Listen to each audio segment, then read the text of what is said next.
사랑하는 여러분, 예배가 왜 중요할까요?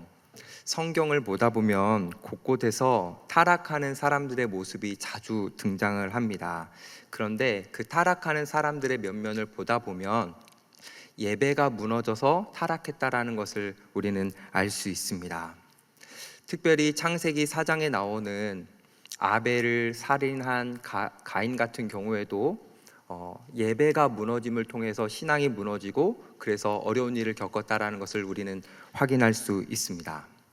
신앙생활에서 예배만큼 중요한 게 없다라고 말할 정도로 예배가 너무 중요한데, 이것을 잘 아는 믿음의 선배들은 더 좋은 예배자가 되기 위해, 하나님 앞에 더 아름다운 예배를 드리기 위해 많은 애를 썼습니다. 그 대표적인 예가 바로 다윗과 솔로몬이죠. 다윗은 하나님을 하나님답게 대우해드리고 싶었습니다. 하나님 앞에 제대로 예배하고 싶었습니다. 그래서 성전을 짓고자 했습니다. 그런데 하나님께서는 그 성전을 막으셨습니다. 그래서 다윗의 아들이었던 솔로몬이 아버지의 마음을 이어받아 성전을 지었습니다. 성전이 다 완공되고 많은 사람들이 솔로몬과 함께 온 마음을 다해 하나님을 예배할 때 하나님은 그 예배가 너무나 기쁘셨습니다. 그래서 그 예배 가운데 하나님은 임재해 주셨습니다. 하나님의 임재를 경험했던 그 예배 참여자들은 말로 다 할 수 없는 너무너무 큰 감격을 누리게 되었습니다. 그만큼 하나님은 그 예배를 기뻐하셨죠. 사실 하나님이 성전 자체를 기뻐하신 것은 아닙니다. 하나님을 하나님답게 대우해드리고 싶었던 그 백성들의 중심, 성전을 짓기 위해 7년간 흘렸던 그 성도들의 땀, 그리고 하나님을 정말 중심으로 만나고 싶어 했던 그들의 열망, 하나님은 백성들의 그 마음을 너무나 기뻐하셨습니다. 하나님이 얼마나 기쁘셨던지 하나님은 밤중에 솔로몬에게 나타나셨습니다. 그리고 솔로몬에게 말씀해 주시는 것이 바로 오늘 본문입니다. 그런데 이 본문의 13절을 보시면 하나님께서는 최악의 상황을 말씀하십니다. 생각해보면 지금 이 순간은 최고의 순간입니다. 성전도 지어졌고 하나님 앞에 영광스럽게 예배도 드렸고 하나님께서 임재하여 주셨으니 최고의 순간 같습니다. 그 최고의 순간에는 하나님께서 뭔가 최선의 것들만 말씀해 주시면 좋을 것 같은데 하나님께서는 의도적으로 최악의 상황을 말씀해 주십니다. 왜 하나님은 이런 말씀을 주셨을까요? 예배를 통해 최선의 상황을 맞이한 이스라엘이 예배를 소홀히 하다 보면 최악의 상황을 맞이할 수 있다는 것을 하나님께서는 알려주시는 것입니다. 즉 예배가 최선의 상황을 맞이할지 최악의 상황을 맞이할지를 결정한다라는 것입니다. 그만큼 예배가 중요하다라는 것이죠. 이어서 하나님은 예배가 얼마나 중요한지 말씀하셨던 하나님은 이제 최악의 상황을 만났을 때 회복할 수 있는 방법도 알려주십니다. 그게 바로 14절인데요 제가 한번 읽어보겠습니다. 내 이름으로 일컫는 내 백성이 그들의 악한 길에서 떠나 스스로 낮추고 기도하여 내 얼굴을 찾으면 내가 하늘에서 듣고 그들의 죄를 사하고 그들의 땅을 고칠지라. 하나님은 백성들이 악한 행실에서 돌이켜서 겸손하게 하나님을 부를 때에, 하나님을 찾을 때에, 다시 말해서 하나님을 제대로 예배할 때에 회복된다라고 말씀해 주십니다. 이를 통해서 하나님이 우리에게도 알려주시는 것은 우리가 삶을 살아가다가 어려운 순간을 만나거나 최악의 순간을 경험했다면 내가 정말 하나님을 하나님답게 대우해드리고 있는지, 내가 정말 하나님을 제대로 예배하고 있는지 돌아보고 예배를 회복해야 된다는 것을 알려주시는 겁니다. 여기까지 한번 정리해보면 성전을 짓고 아름다운 예배를 하나님 앞에 올려드리며 최고의 순간을 맞이한 이스라엘 백성들에게 하나님은 이렇게 말씀하시는 겁니다. 최고의 순간을 계속 유지하고 싶다면, 계속 누리고 싶다면 예배에 계속해서 집중해야 된다. 이런 의미에서 50주년이라는 영광된 시기를 보내고 있는 우리 교회가 예배 회복 캠페인으로 예배를 돌아본다라는 것은 굉장히 귀한 일입니다. 왜냐? 예배가 우리의 삶에 승부를 내기 때문입니다. 예배를 통해 최고의 순간을 맞이했던 이스라엘 백성들은, 예배가 얼마나 중요한지 알았던 이스라엘 백성들은 점점 시간이 가면서 예배가 변질되기 시작했습니다. 하나님을 향해 예배를 드리는데 간절한 마음도 없고 사모하는 마음도 없고 점점 형식에 따라 의무감을 가지고 예배를 드렸습니다. 그래서 하나님은 이사야를 통해서 말씀하십니다. 뭐라고 말씀하시냐면 너희는 내 마당만 밟고 있다. 하나님 그렇게 말씀하십니다.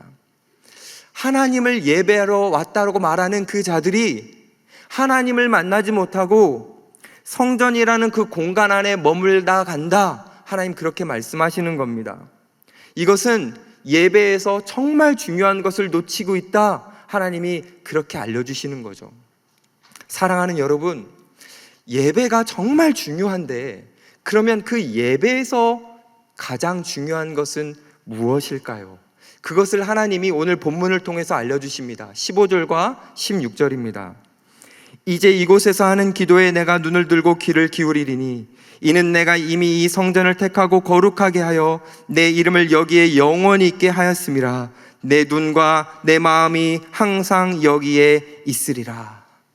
하나님은 지금 눈을 뜨고 귀담아 들으시며 예배하는 자들을 향해 집중하신다라고 알려주십니다. 하나님의 그 시선과 하나님의 마음이 예배드리는 자들을 향해 있다라고 알려주시는 거죠. 즉 하나님께서는 예배를 통해서 우리와 만나기를 원하신다라고 알려주시는 겁니다.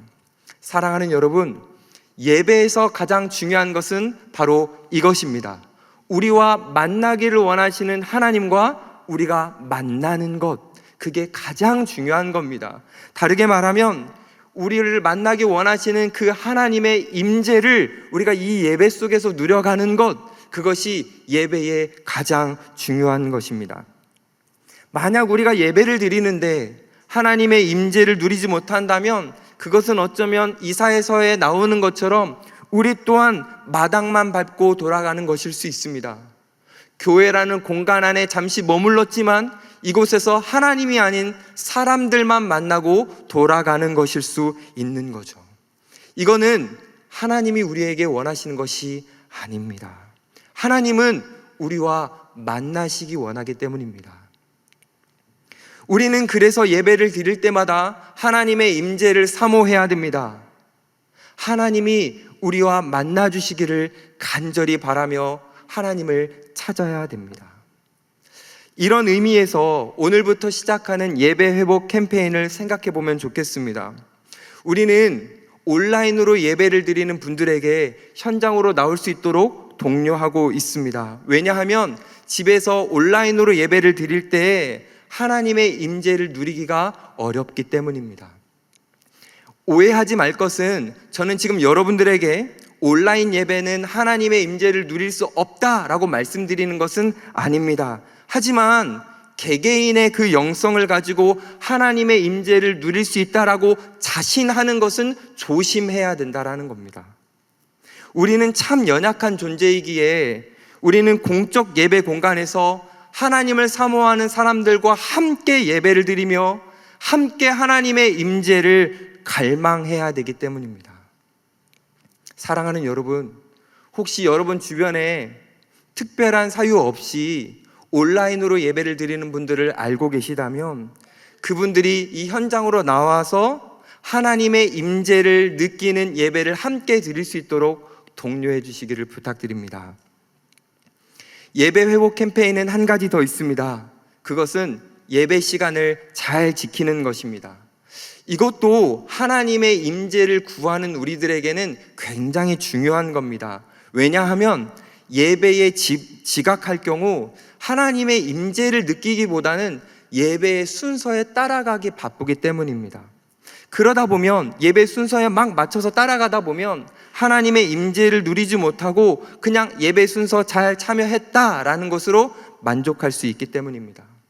우리는 예배를 드렸다, 이 시간에 내가 참여했다가 중요한 존재들이 아니라 그 예배를 통해서 하나님의 임재를 누리는 것이 훨씬 더 중요하기 때문에 우리는 예배 시작 전에 이 자리에 앉아서 하나님의 임재를 구하는 기도를 드려야 합니다. 그 기도를 통해서 분주했던 우리의 생각을 멈추고 복잡한 우리의 마음을 정돈하며 하나님을 집중해야 됩니다. 특별히 죄로 기울어진 우리, 일상 속에서 하나님을 제대로 찾지 못했던 우리, 그 연약함들을 하나님 앞에 진실로 고백하며 하나님의 임재를 사모하는 마음으로 기도할 때에 하나님은 우리를 긍휼히 여기시고 그 예배 가운데 우리를 만나 주실 겁니다. 설교자들은 이런 걸 늘 느낍니다.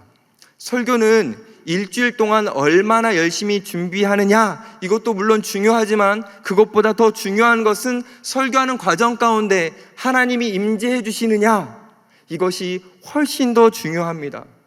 그래서 설교 전에 묵상하고 연구하고 쓰는 그 준비 기간도 필요하고 너무너무 중요하지만 설교 전에 하나님 앞에 와서 기도하면서 하나님의 임재를 구하는 그 사모하는 기도를 드리는 거, 그것이 정말 중요합니다. 그 기도가 설교를 달라지게 합니다. 이것은 설교만이 아니라 예배자인 우리도 마찬가지입니다. 예배 전에 정말 하나님 앞에 겸손한 마음을 가지고 자신의 작음과 하나님의 크심을 인정하며 하나님의 임재를 정말 간절하게 구할 때에 그 기도를 통해서 하나님이 함께 해주시는 것을 누릴 수 있습니다. 놀라운 것은 우리가 이 하나님의 임재를 구하고 하나님께 막 사모하는 마음으로 기도하면 하나님이 우리를 정말 만나 주십니다. 사실 우리는 하나님을 만날 근거와 자격은 없는 사람들입니다. 하지만 하나님께서 우리를 사랑하시고 우리를 특별하게 여겨주시기 때문에 우리는 하나님을 구하고 하나님을 찾을 때마다 하나님의 임재를 누릴 수 있습니다. 하나님이 우리를 얼마나 특별하게 여기시는지 그 하나님의 마음이 담겨져 있는 본문이 14절에 나오는데요, 이런 표현입니다. 내 이름으로 일컫는 내 백성이. 하나님은 우리를 얼마나 소중하게 여기시는지 하나님의 그 영광스러운 이름을 우리에게 내어주실 만큼 우리를 특별하게 여기셨습니다.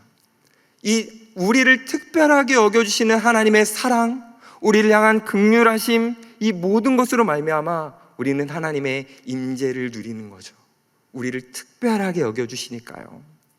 여러분, 하나님이 우리를 얼마나 특별하게 여겨주시는지 잠시 좀 더 생각해 보면 좋겠는데요, 하나님은 애굽에서 종살이하던 이스라엘 백성들을 특별하게 여기셨습니다. 그래서 그들을 출애굽시켜 주시고 그들에게 어마어마한 사랑을 베풀어 주셨습니다. 그리고 그들을 이끌고 시내산으로 가셔서 그곳에서 이스라엘 백성들과 언약을 맺으셨죠. 그 언약의 핵심은 이겁니다. 나는 너희의 하나님이 되고 너희는 내 백성이 된다. 하나님은 마치 결혼하시는 것처럼 이스라엘 백성들과 약속하셨습니다. 앞으로 내가 너희들을 계속해서 만나주겠다, 하나님이 약속하셨죠. 그렇게 약속하신 하나님이 신혼집으로 무엇을 준비하셨냐면 성막을 준비하셨습니다. 하나님과 이스라엘 백성들이 만날 수 있는 공간, 그 성막을 하나님은 주셨죠. 오늘로 말하면 교회라고 할 수도 있겠는데 이스라엘 백성들은 이 성막 속에서 하나님의 임재를 풍성하게 누렸습니다. 그런데 생각해 보면 성막은 그냥 천막입니다. 당시에 흔히 얻을 수 있는 천을 몇 겹 두르면 그냥 만들어지는 천막입니다. 그런데 그 천막이 한순간에 거룩한 성막으로 변합니다. 그 이유는 딱 한 가지입니다. 하나님의 임재. 하나님의 임재가 없으면 천막인데 하나님께서 임재하시면 거룩한 곳 성막이 되는 겁니다. 얼마 전까지는 그냥 볼품없는 성막이었는데 그곳이 하나님이 임재만 하시면 거룩한 성막, 하나님의 축복을 풍성하게 누릴 수 있는 성막이 되는 것입니다. 사랑하는 여러분, 예배도 이렇습니다. 우리의 예배는 하나님의 임재가 없다면 그냥 천막처럼 아무것도 아닌 겁니다. 하지만 우리의 예배에 하나님이 임재해 주시면 성막처럼 어마어마한 축복이 되는 것이죠. 하나님이 임재해 주시는 예배, 우리가 얼마나 큰 축복을 누리는지 아십니까? 너무 많은 축복이 있지만 그 중에 몇 가지를 한번 살펴보면, 일단 14절에 나오는 것처럼 하나님은 땅을 고쳐주십니다. 14절에서는 하나님께서 땅을 고쳐주신다고 하는데, 우리가 예배를 통해서 하나님의 임재를 누리는 순간 우리의 땅이 고쳐집니다. 여러분 혹시 땅 많이 갖고 계십니까? 저는 하나밖에 없어요. 제 마음이요. 하나님은 우리가 예배를 통해 임재를 누릴 때 우리의 마음이라는 땅을 고쳐주셔서, 원래 우리의 마음은 길가와 같이 딱딱했는데 돌밭과 같이 가시밭과 같이 우리의 신앙이 자랄 수 없는 수준 낮은 마음이었는데, 우리가 예배를 통해서 하나님의 임재를 누리면 우리의 마음이 고쳐지고 회복되고 옥토와 같이 되어서 우리의 신앙 속에서 하나님의 말씀이라는 열매들이 맺어질 수 있게 됩니다. 이거는 어마어마한 축복이죠. 이뿐만이 아니라 하나님의 임재를 누릴 때 우리는 놀라운 기쁨도 경험합니다. 시편 16편 11절에 보면 주 앞에는 기쁨이 가득하다라는 표현이 나오는데, 우리가 예배 속에서 하나님의 임재를 경험하는 순간 세상에서 느껴보지 못했던 그 하늘의 기쁨을 우리는 누리게 되는 겁니다. 이뿐만이 아닙니다. 우리가 하나님의 임재를 경험하는 순간 하늘의 지혜와 지식도 얻게 됩니다. 골로새서 2장 3절에 보면 주 안에 지식과 지혜가 가득하다라고 나오는데, 우리는 이 하나님의 임재가 없으면 지혜와 지식을 세상 속에서, 특별히 유튜브 속에서 얻으려고 하지만, 하나님의 임재를 이 예배 속에서 누리게 될 때에 하나님의 말씀 속에 진짜 지혜와 지식이 있다는 것을 느끼게 되면서 그 안에서 정말 풍성하게 발견하게 됩니다. 세상이 주지 못하는 지혜와 지식을 이 예배 속에서 우리는 누리게 되는 거죠. 하나님의 임재를 누릴 때 우리는 어마어마한 축복을 받게 되는데, 하나만 더 말씀드리겠습니다. 그것이 무엇이냐면 우리가 무엇이든지 할 수 있는 존재가 되는 겁니다. 이게 어떤 의미냐면, 예수님께서 요한복음 15장에서 자신과 우리에 대해서 이렇게 비유해 주셨습니다. 예수님은 포도나무고 우리는 가지라고 말씀해 주셨습니다. 그러면서 이렇게 말씀하셨습니다. 너희가 나를 떠나서는 아무것도 할 수 없다라고 말씀을 하셨습니다. 생각해보면 정말 맞습니다.